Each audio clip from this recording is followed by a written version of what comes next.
Bonjour, bon après-midi, bonsoir. Je m'appelle Brendaline Beloke et je suis content de faire une présentation pour le symposium de jeunes africains. Permit me continue this presentation in English.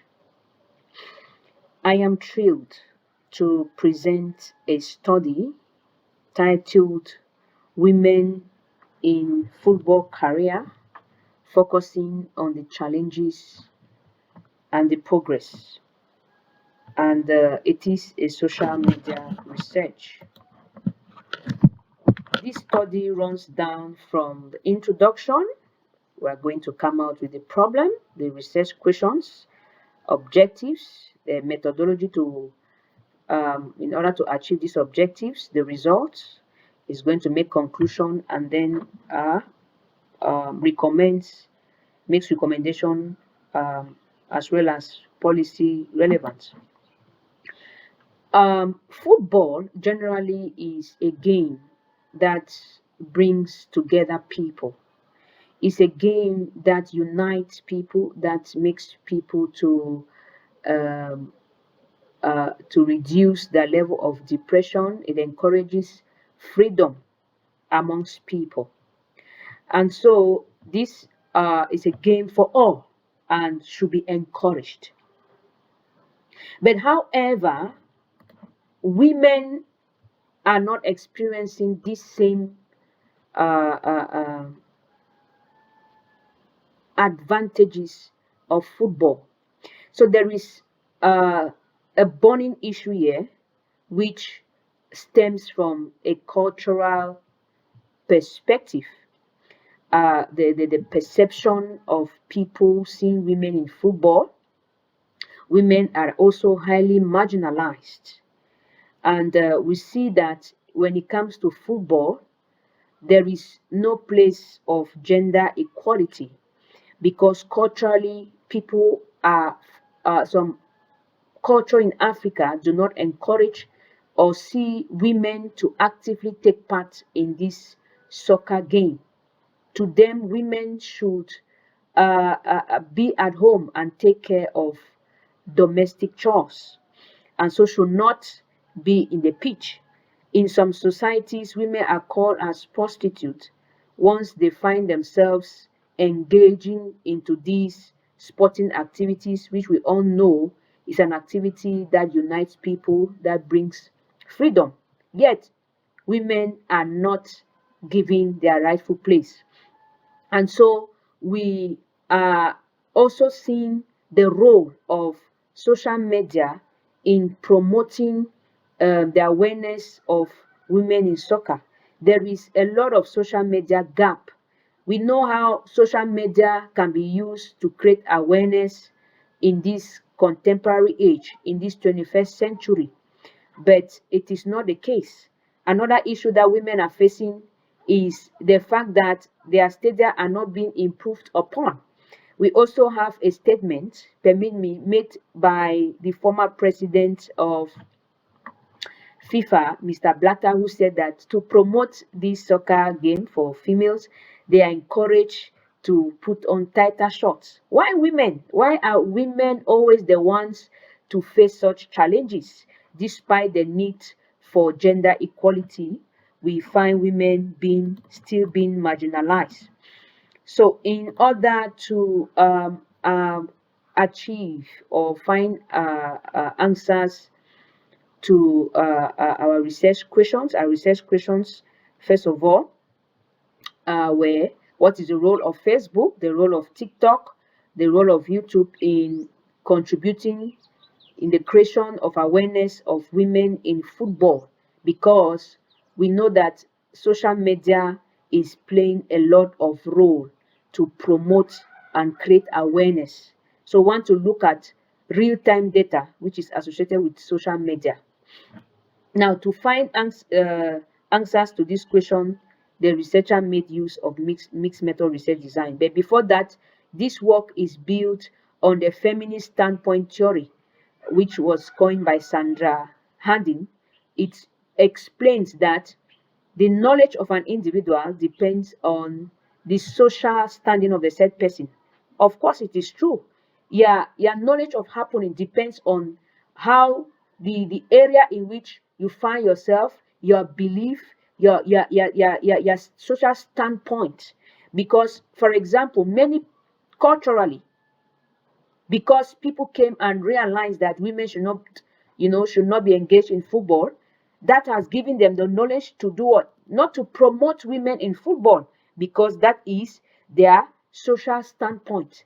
So this study is built on this very important feminist standpoint theory. And to find answers to these research questions, the researcher made use of mixed method research design, which includes quantitative and qualitative. In terms of quantitative, the researcher accessed the social media platform of renowned football players in Africa, male and female, and counted the number of comments, posts, shares, likes. Also, the qualitative aspect was used to complement the quantitative analysis. Results shows that in terms of followership on TikTok, in terms of shares and so on, female footballers tend to, and comment, female footballers tend to draw more attention on social media than their male footballers, rather.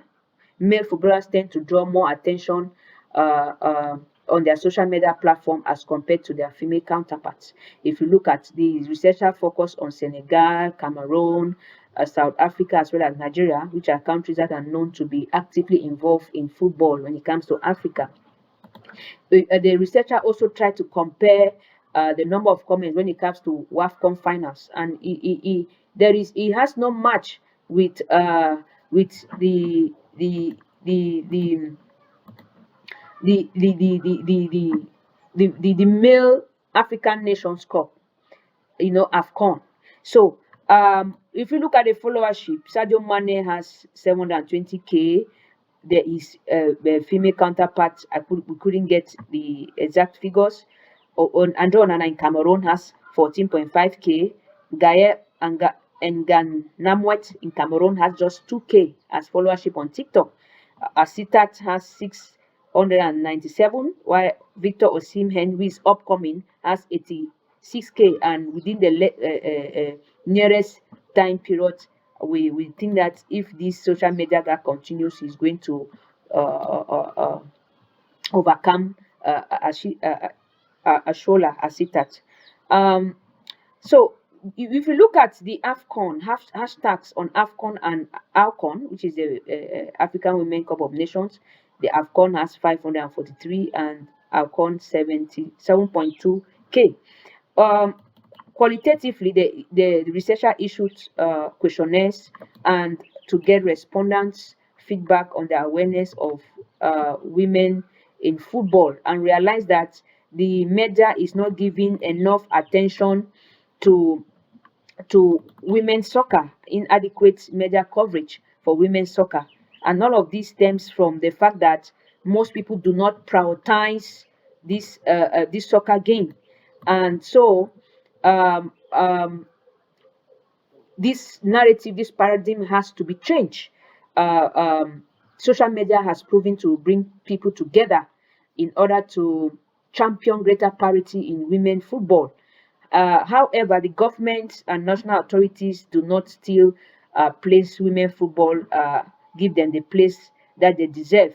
And so this has promoted the limited followership, limited shares and attention. So in terms of recommendation, the government should encourage companies to use female soccer to advertise their brand. Government should also encourage media companies to step up their efforts in order to promote women's soccer, to showcase live events, so that it will promote the awareness of this game. The both male and female footballers are also encouraged to bring to their social media platform before time, upcoming event. This is also going to create awareness. um, with this, I think that if this is done, then the Africa is going to encounter development and growth. So the aspect of women's soccer should not be minimized, because it is also an upcoming game that is commercially promising. And if that is done, then Africa as a continent is going to experience wonderful growth socially, economically, and so on. Thank you very much for your keen attention. This work now is now open for contributions, recommendations, addition that will help to boost the quality of this study. Thank you very much.